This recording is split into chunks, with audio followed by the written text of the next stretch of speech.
有疾病當然係要調理啦。咁如果有低血壓，我哋要點做呢？咁嗱，高血壓當然係積極治療，因為好多併發症噶嘛。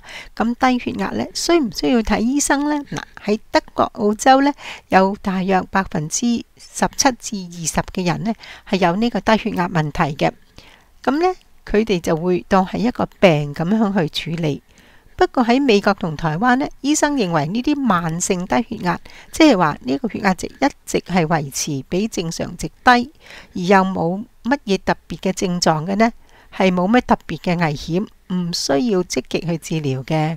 不過如果你血壓突然變化得好快，跌得好低，比平時嗰個更加低呢，咁就需要揾醫生揾出你血壓突降嘅原因啦。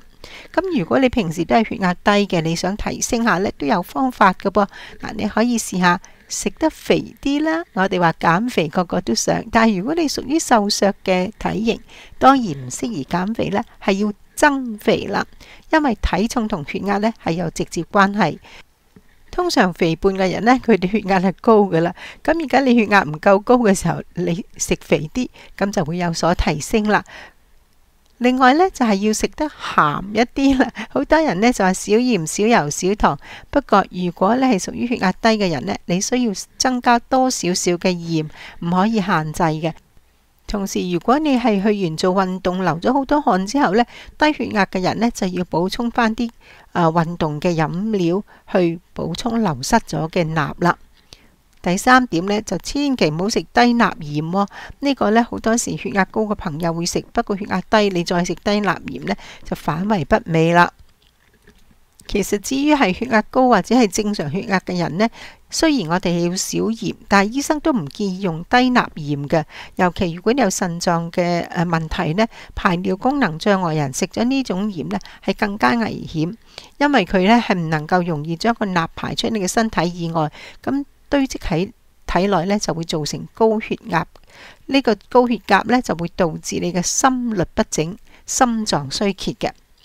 第四點呢，就係飲多啲嘅水啦。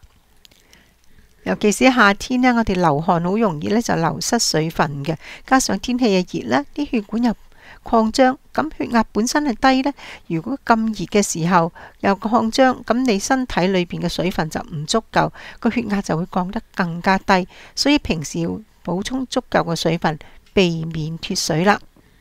第五點呢，你可以飲多啲咖啡因嘅噃。嗱，因為呢咖啡因係會令血壓突然升高嘅。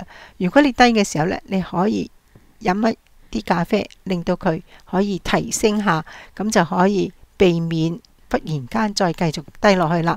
咁你可以飲多啲茶啊、咖啡啊，咁呢啲呢都係有個幫助啦。大家都知道運動嘅重要性啦，對我哋身體有好多嘅益處㗎。特別呢，如果低血壓呢，就要多啲做下肢嘅運動，因為當我哋下肢喐動嘅時候呢，個肌肉收縮呢係幫助啲靜脈嘅血液回流嘅，咁能夠增加個心臟輸出嘅血液量，就令到個血壓上升啦。所以低血壓嘅人呢，應該規律咁做運動。特別咧要活動下肢，譬如話你快步行啊。當你如果真係坐喺度要做嘢嘅時候呢，都要時時企起身或者喐下你個腳，增加你嘅血液循環。千祈唔好成日企喺度唔喐啦。最後就係要注意用降血壓藥嘅劑量，同埋定時要測量你血壓。因為高血壓嘅病人呢，係要確實按照醫生開嘅劑份嚟到服藥嘅。